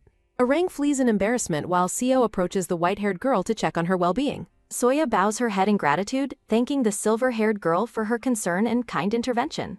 Seo introduces herself as a member of the Silver Tiger clan and offers Soya future assistance. Soya reflects that even someone as kind as Seo is here to compete for the clan. Seo and Soya stand together in the palace hallway, a contrast between a tiger and guest. Soya huddles on the floor, dreading the day she must leave her temporary home. Thinking of Sion's kindness, she prepares herself to leave a White Tiger palace sin. A single, small stone sits alone on a windowsill under the bright morning sun. Gayol stands by the window, noting the girl's unusual absence from the palace grounds. He recalls carefully polishing a gift for her, realizing he has become too emotionally invested. Hojoka informs the young master about an invitation from the Silver Tiger clan. Hojoka proudly displays the stone talisman Soya gave him, calling her by her nickname. He explains that Soya personally painted the stone after supposedly saving it from thieves. A pang of jealousy strikes Gayul as he wonders if Soya prefers the attendant's company. The young master's expression sours, clearly displeased by the realization of her shared gifts. Gayul stubbornly claims he received his stone first, feeling competitive about the girl's attention. He learns that Soya distributed stones to everyone, including branch family guests and the patriarch. A sharp crack sounding as the young master grits his teeth in frustrated irritation. With a sudden, swift whoosh sounding, Gayul turns away from his confused attendant in a huff. Gayul declares he has heard enough, dismissing Hojoka's attempts to make excuses for the girl. He harshly rejects the stones, only to find Soya standing right behind him, looking heartbroken. The silver-haired boy freezes in shock as he realizes she overheard his cruel words. A soft thudding sounding as Soya turns away, apologizing before fleeing in deep embarrassment. Gayul reaches out desperately, calling for her to wait as regret immediately washes over him. He stares into the empty space, mourning the words he never truly intended to say. Soya catches her breath outside, relieved she avoided upsetting the young master even further. Despite his rejection, she remains determined to finish a protective talisman for him. A fierce roar sounding as someone insults a member of the Brown Tiger clan. Soya watches from a distance as two small tiger cubs engage in a heated argument. Arang mocks the white cub's desire for family, while Gayul roars back in defense. The white tiger cub stops mid-fight, noticing the mysterious girl watching them from the path. Soya stands frozen, her wide eyes filled with wonder at the sight of the cubs. Recognizing his friend, the white cub leaps toward her, abandoning the fight with Arang. The brown tiger cub roars in pursuit, refusing to let the white cub escape so easily. With a loud snap sounding, the white cub pounces on Soya as the brown cub watches. Soya falls to the grass while the white cub scolds Arang for nearly hurting her. Placing a gentle hand on the grass, Soya reassures Arang that she is perfectly fine. Soya pulls the crying brown cub into a warm hug, much to the cub's embarrassment. Arang protests the physical affection, though she remains flustered by the girl's unexpected kindness. The brown cub flees as Gayul calls her a coward for running from a hug. Soya giggles softly to herself, finding the interaction between the two cubs quite endearing. She points out that Arang's fiery personality reminds her of Gayul's own stubborn nature. The white cub is deeply offended by the comparison, calling it a cruel thing to say. Chibi Soya suddenly remembers a question she wanted to ask about the young master's family. Sitting by the water, Soya asks Gayul what his older brother Ki-hyun likes to receive. Gayul dismisses the question, bitter about his brother handing him over to their master. Soya hides a smile, finding his sulking expression too adorable to try and fix immediately. She gently persists, asking about the second young master's preferences as a figure watches them. Sensing an intruder, the white cub growls fiercely at a woman hiding behind the rocks. The cub pounces with a loud roar, startling Seo, who screams in sudden terror. Gayul confronts the intruder, demanding to know why she was spying on their private conversation. Soya lifts the struggling cub into the air as Seo stares up from the ground. A thought bubble notes that tigers play roughly, wondering if Soya is simply inexperienced. Soya gently cradles the cub, asking if he was startled by the unexpected confrontation. She reminds Gayul that he should apologize to the lady, despite his protective instincts. A soft sound rings out as the gray-haired girl apologizes to the silver tiger while Soya forgives her. Quick tapping sounds echo as Seo mentions overhearing Soya's curiosity about what Brother Hyun likes to receive. Soya laughs while hugging her cub, explaining her desire to make a gift despite the recipient's preferences. The gray-haired girl looks downward with a contemplative expression while considering her brother's specific and refined tastes. Seo suggests the sky flower from Hora Mountain, noting that Brother Hyun enjoys the art of flower arranging. Soya is delighted to learn about the young master's hobby and warmly thanks Lady Seo for her help. Soya decides to seek permission from her guardians while Seo watches her with a calm, unreadable expression. With a quick leap sounding, the white tiger cub excitedly claims to know the path of the mountain. Lady Seo calls out to the white-haired girl as she prepares to leave with her small animal companion. With a soft gasp sounding, Soya receives a beautiful scent sachet from Seo as a thoughtful return gift. Soya tells the cub to hurry while they walk away, leaving Seo standing alone in the palace courtyard. A rustling wind sounding follows Soya as she says her final goodbyes and exits through the palace gates. The gray-haired girl remains behind, her face casting a cold and calculated shadow as she watches them leave. Darkness falls over the majestic blue-roofed palace as the moon rises above the surrounding dense forest trees. Soya sleeps peacefully in her bed, clutching the little white tiger cub tightly against her chest all night. With a rhythmic snoring sounding, the silver-haired boy sleeps wildly on the floor nearby while wrapped in blankets. Hyun greets his father in the morning as Lord Seon remarks on how early the boy has awakened. The silver-haired man offers a gentle, serene smile while looking down at his young and energetic son. Hyun worries that if his father leaves now, he will not return to the palace until late tonight. With a gentle pat sounding, Lord Seon places a hand on the boy's head to comfort and reassure him. Seon instructs Hyun to protect the palace while he and Gaia are away on their important journey. An attendant notes Hyun's happiness with the Lord, but Seon suspects the boy prefers the tiger cub's company. Lord Seon walks with his assistant, reflecting on how his son seems increasingly interested in the little cub. Lord Seon smiles knowingly, noting that there are certain things that only a parent can truly see. A memory collage shows the children together, ending with Hyun watching Soya with a somewhat somber, quiet gaze. Hyun stands before Soya in a room adorned with white flowers while they share a calm, serious moment. With a soft smirk sounding, the Lord's side profile is illuminated by the bright morning light of the palace. Soya prepares herself at her vanity, looking determined as she gets ready for her journey into the forest. Yeonjung presents a special lunchbox featuring a tiger rice ball, which the young girl views with great interest. With a soft gasp sounding, Soya marvels at the intricate lunchbox while her companions watch her excited reaction. The young girl stares in complete wonder at the beautiful and carefully prepared meal she has been given. Yeonjung hugs Soya tightly, crying out in worry while the girl apologizes for having to travel alone. Narrator text explains the cultural traditions that prevent Yeonjung from accompanying the young lady on her dangerous mission. With a quick thud sounding, Yeonjung frets over the timing while Lady Sanho watches the emotional exchange. Sanho laughs gently, reassuring the worried maid that the journey is simply too difficult for a young child. Sanho offers her precious wind orb jewel to protect the girl during her climb up the treacherous mountain. Soya looks at the glowing blue necklace with wide-eyed surprise as Sanho places the treasure around her neck. Lady Sanho gives a warm and encouraging smile, confident that her magical gift will keep the child safe. A clicking sound follows Soya as she promises to return safely before the sun sets over the horizon. Hyun and Suri arrive to greet the group, asking if everyone is ready to depart for the mountain. Suri bows respectfully and introduces himself as the guide who will be escorting the young lady today. Sanho instructs Suri to take great care of the girl and carry her if her legs grow tired. The three children smile happily together, fully prepared to embark on their exciting adventure into the wild. With a playful bounce sounding, Suri asks if Soya's legs hurt as they hike through the sunlit woods. Soya credits the magical jewel from Lady Sanho for her energy, noting that she doesn't feel any pain. Suri explains that the young master is particularly excited today because he has not been home in ages. Soya looks ahead with a focused and determined expression while clutching the straps of her small travel bag. With a joyful shout sounding, the girl reaches a vibrant clearing filled with thousands of colorful blooming flowers. Soya marvels at the massive field of blossoms, noting that there really are so many flowers growing here. Soya points towards something in the distance as her companions follow her into the middle of the field. A vibrant blue flower stands alone against a soft, sunlit forest backdrop. The rare blue blossom stands out amidst a sprawling meadow of white and yellow wildflowers. Soya and her attendant wonder if the blue flower is the legendary sky flower they sought. A sudden, loud crunching wah sounds as the white tiger cub eats the precious blossom. The girls watch in speechless horror as the cub savors the flavor of the flower. The little tiger cub licks his paws with a look of pure, blissful satisfaction. Soya confirms that the flower is indeed a sky flower, her eyes sparkling with joyful excitement. The girl carefully digs up a small patch of grass containing a second blue sky flower. The blue-haired girl urges them to find more while teasing the cub about his hunger. A dark rustle sounding, a mysterious figure with glowing red eyes watches them from the shadows. A sudden, sharp snap sounding, the two girls startle as they sense something in the trees. Soya peers into the thick foliage and nervously asks if anyone is hiding there. A faint rustle sounding, the girl worries that someone or something is lurking nearby. The peaceful forest remains silent, leading Soya to believe her fears were merely her imagination.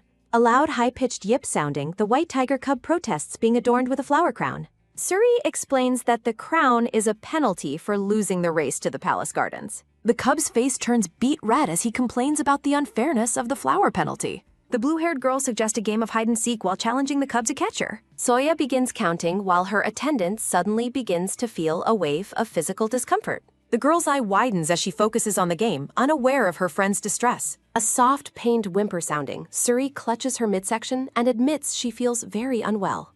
Soya expresses deep concern and suggests that her friend should return to the palace immediately. A loud, gurgling rumble sounding, Suri refuses to let her illness ruin the lady's first outing. The attendant insists on running back alone while telling Soya to stay with the young master.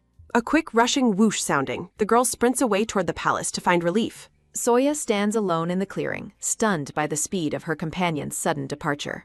A dry rustle sounding, the girl realizes she must find the young master to finish the game. Soya turns around and lets out a soft gasp as she hears a strange noise nearby. Two massive, snarling beasts emerge from the brush, defying the belief that forest animals are harmless. A low, threatening rumble sounding, the predatory creatures prepare to pounce on the defenseless child. Frozen in place, the girl watches with wide, tearful eyes as the beasts close in. The brown wolves bare their sharp fangs, saliva dripping from their mouths in the dark woods. Soya remembers her duty to protect the youngest young master and fears for his safety nearby. She realizes that leading the beast toward Hojik would put him in grave, immediate danger. The girl thinks of the magical wind orb Lady Sanho gave her as a possible escape.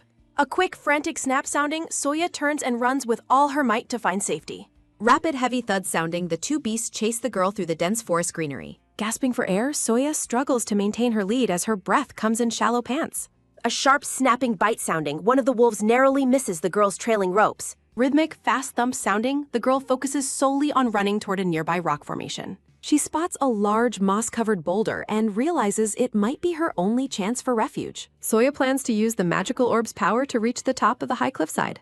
Safe on the high rock, Soya observes that the wolves are unable to reach her position. The girl looks down at the ground and finds the behavior of the beasts highly unusual. She wonders why the once aggressive wolves now seem to be cowering in total shivering terror. A soft, pitiful whimper sounding, the beasts tremble and back away as if sensing something worse. A deep, low rumble sounding, the girl feels a sudden vibration through the solid stone surface. Soya's heart races as she realizes that the very ground beneath her is starting to shake. A sudden, sharp jolt sounding, the girl struggles to keep her balance on the trembling boulder. A loud, piercing ah sounds as Soya loses her footing and begins to fall backward. Soya plummets through the air toward a lush, sun-drenched field of green grass. The white-haired girl reels back in sudden realization that the object is alive. A massive, terrifying demonic beast rises from the shadows, looming directly over the girl. Soya's hand trembles against the grass, her body completely paralyzed by sheer primal terror.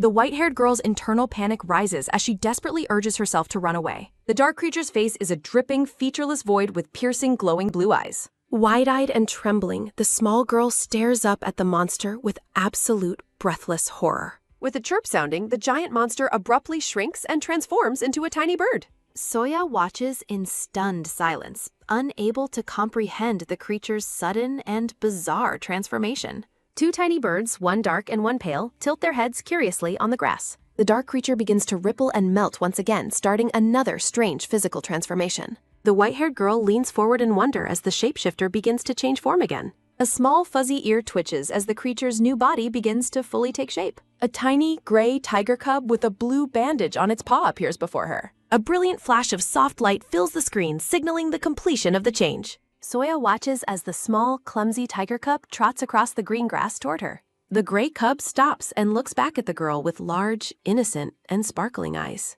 With a squeak sounding, the tiny tiger cub lets out a cheerful and friendly little cry. The white-haired girl watches the cub with a confused and uncertain tilt of her head. The gray tiger cub rolls onto its back playfully, showing its belly to the girl. Soya asks the cub if it is trying to promise that it won't hurt her. The girl apologizes to the gray tiger, explaining she misunderstood its initial and terrifying appearance. The gray tiger cub stares intently at Soya, watching her every move with deep curiosity. Soya and the little cub sit peacefully together in the middle of a sun-dappled clearing. She realizes the creature was actually attempting to shield her from dangerous and wild forest animals. With a happy squeak sounding, the girl thanks the gray cub for saving her life. Soya wonders how the creature could mimic her look even without taking its beastly form. Narrative text explains the history of the Black Tortoise clan unleashing monsters from the north. The text identifies the terrifying monsters released 8 years ago as the demonic beasts. Hyun Rabek used these demonic beasts to attack the empire and throw the continent into chaos. Warriors flee in terror as a massive winged demonic beast descends upon a burning village. History recalls that the eldest sons of the Vermilion Bird and White Tiger clans served. Soya remembers hearing stories about demonic beasts while looking at an old book's scary illustrations. A final warning explains that demonic beasts are extremely dangerous and must be handled carefully. Soya looks at the cute gray tiger cub and decides it is not truly evil. The girl introduces herself and asks the cub how it managed to end up here. Soya warns the creature that it is in great danger if it stays in this place. A dark vision depicts people mistaking the creature for a monster and hunting it down. The gray tiger cub tilts its head, listening to Soya's warning with a confused expression. Soya looks down sadly as the cub begins to move its paw in the dirt. A soft scratching sounding as the gray cub uses its paw to write in the earth. Soya is shocked to discover the cub can write and reads the name Seorio aloud. The white-haired girl asks if Seorio is truly the name the tiny gray tiger uses. The little gray tiger cub nods its head vigorously, confirming its identity to the girl. Soya smiles warmly at the cub, suggesting that she and Seorio should become true friends. The girl suddenly looks worriedly at the sky, wondering what she should do as time passes. Soya remembers her promise to return to Lady Yeonjung before the sun finishes setting. The golden light of the setting sun bathes the mountain range in a warm amber glow. Inside the palace, a silver-haired boy greets a girl in purple, calling her Jeon Siha. Yoon Seo politely corrects the silver-haired boy, stating that he has mistaken her for another. Gayul mentions to someone off-screen that they have plans for the westernmost room. The brown-haired woman bows respectfully, thanking the silver-haired young master for his kind concern. A branch of vibrant green leaves stretches across the pale sunlit sky. The silver-haired boy's pensive reflection is visible in a cup of clear green tea. Gayul muses over his tea that he perhaps should have treated someone with more kindness. Watching from the window, Gayul realizes he hasn't seen the youngest young master all day. With a sudden, quick jolt, the silver-haired boy stands up, startling the girl beside him. An internal thought worries that the boy might have left the palace because of him. Gayul's eyes widen in panicked realization as he raises a hand to his mouth. The silver-haired boy sprints through the corridor with his brown-haired attendant following close behind. Gayul searches the grounds frantically, wondering where the white-haired girl could have gone. Hojoka clarifies the girl's identity, while Gayul notes her absence from her usual walking path. The young master's anxiety grows as he remembers she missed both walk and playtimes. The brown-haired woman turns in surprise as she is suddenly interrupted by the young master. Gayul demands to know Soya's location while Lady Yeonjung asks why he is there. Lady Yeonjung explains that Soya left for Horim Mountain earlier and has not yet returned. With a soft, pained groan sounding, a blue-haired girl enters the Hampton, looking quite unwell. Lady Yeonjung asks Suri why she is alone without the young lady and the boy. Suri explains her sudden stomachache, leaving Gayul horrified that Soya and the boy are alone. The silver-haired boy turns away in a daze, his fist clenched in silent, growing fear. Gayul rushes out to the stairs while his worried staff calls out for him to wait. Lady Yeonjung tries to calm him as Hojoka spots the youngest young master approaching them. The youngest young master walks forward alone, prompting a confused and startled call from Gayul. Gael demands the girl's location, making the boy bites his lip in fear, whispering a desperate and worried apology to his brother. With a trembling voice, the youngest young master confesses that he has lost his friend. He explains they played tag until he fell asleep, waking to find her scent completely gone. Gael explodes in anger, calling the boy an idiot for returning to the palace alone. The silver-haired boy scolds his crying brother while the staff watches the confrontation in shock. Gael grits his teeth, his expression hardening into one of intense and desperate determination. A speech bubble appears against the dark trees, advising the young master not to worry too much. Searching the dark forest, Gael grows suspicious when he cannot detect Soya's scent at all. Narrative text reveals that a mysterious force is actively preventing Soya from being found.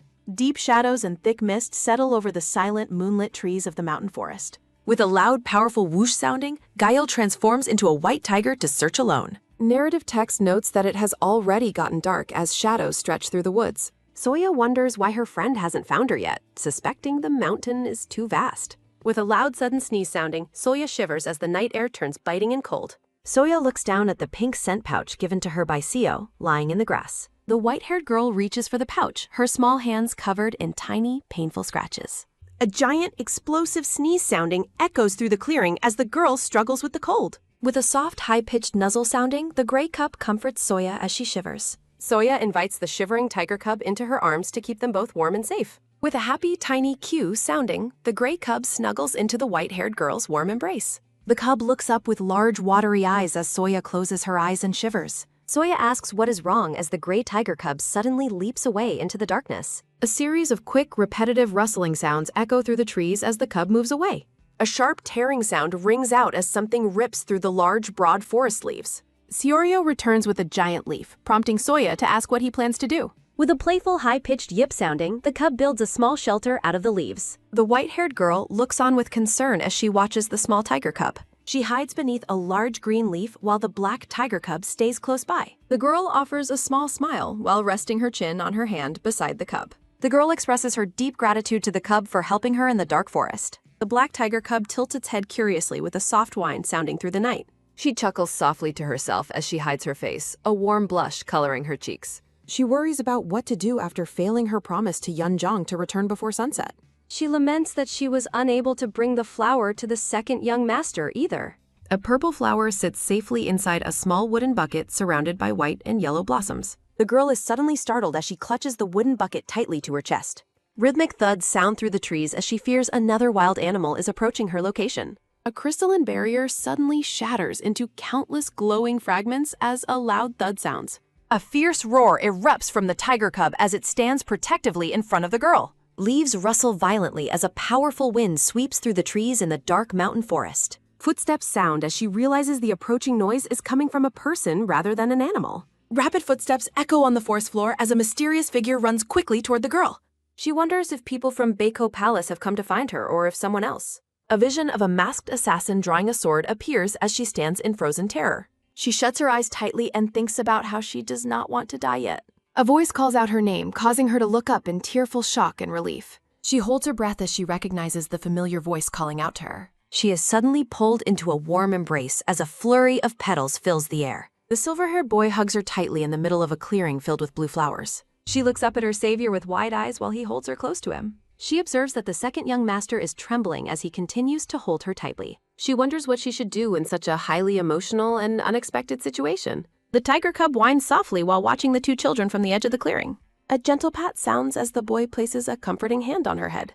He reaches out and firmly grasps her small hands as they look at one another. She notes that his hands are cold as he tells her how worried he was. He admits he was scared because he felt like an idiot wandering around while she was lost. He clenches his fists in frustration while his face remains shadowed by his intense emotions. The silver-haired boy drapes his white outer robe over the girl's small shoulders to warm her. A soft thud sounds as the boy kneels down to take the girl onto his back. He says he is worried she might fall in the dark while she insists she is fine. She looks at the boy's side profile with surprise as he carries her through the forest. She thinks to herself that the young master's back feels just like Sir Seon's did. He apologizes for being late and explains he had to break a strange barrier to reach her. He asks the cub if it has been following them the whole time while it whines. She wonders to herself if the protective barrier from earlier was created by the tiger cub. The young master carries her through the dark woods with a look of deep concentration. He asks if the beasts of Horam Mountain attacked her while she clings to his shoulders. She begins to explain the sequence of events that occurred while she was alone. She worries that the youngest young master will be angry because she failed to stay close. He asks her if she was bitten or injured anywhere during the ordeal. She lets out a startled sound as she realizes the depth of his concern for her. She confirms she is fine and explains she used a wind orb from Lady Sanho to escape. He expresses his understanding and acknowledges that she must have been truly terrified. The young master's face softens as he continues to carry her safely toward their destination. The two children share a quiet, emotional moment as they leave the dark forest together. The white-haired girl notices the tears in the boy's robe and asks if he was injured. Carrying her through the woods, the silver-haired boy brings up his past behavior toward her. A soft whimper sounds as they realize the black tiger cub is still following them closely. He awkwardly explains he was insulting someone else's intelligence rather than her handmade stone charm. He presents a matching stone charm, ensuring the original one would no longer be lonely. She asks why he kept it, and he flusteredly admits his previous insults were lies. With a blush, he apologizes sincerely for the excuses he made when they first met. He recalls his past cruelty and accepts full responsibility for treating her so unkindly. He asks for her future forgiveness as the cub watches from the clearing's edge. Clinging to his back, she softly admits to being sad, but says she is fine now. She offers her gratitude, leaving the boy stunned and speechless by her kindness. A warm smile crosses his face as he promises to always protect her in the future. Arriving at the palace, he asks her to call him older brother instead of young master. A heavy thud sounds as the silver-haired boy takes another step toward the grand house. The silver-haired boy stops in his tracks as they are met by a powerful presence. A voice calls out for their father as they stand before the main palace building. Lord Seon warmly praises Hyuna for protecting the palace well during his absence. The girl falls asleep as Lord Seon offers to carry the child to her room. Hyuna firmly rejects the help, insisting on carrying the girl to her room himself. Lord Seon watches with a curious expression as the boy takes charge of the situation. A subtle, knowing smirk plays on Lord Seon's lips as he observes his son's determination. The group disperses as the black tiger cub watches the children enter the palace. Lord Seon's attention shifts toward the ground as he notices something unusual following them. He questions the presence of the strange creature that has arrived at the palace gates. The black tiger cub whines softly, revealing a small ribbon tied around its leg. The scene shifts to the ornate, gold-trimmed ceilings of a private chamber within the palace. The purple-eyed girl peeks through the sliding doors with a look of growing frustration. She watches the scene with intense jealousy, questioning the identity of the newcomer. She reflects on her failed ambitions to become the master of the palace's western wing. She fears that Lord Seon will officially adopt the girl she considers a worthless obstacle. Panic sets in as she contemplates the possibility of losing her status and influence. A masked man suddenly appears, mocking her for how poorly her plans are proceeding. She spins around in shock at the sudden intrusion of the mysterious figure.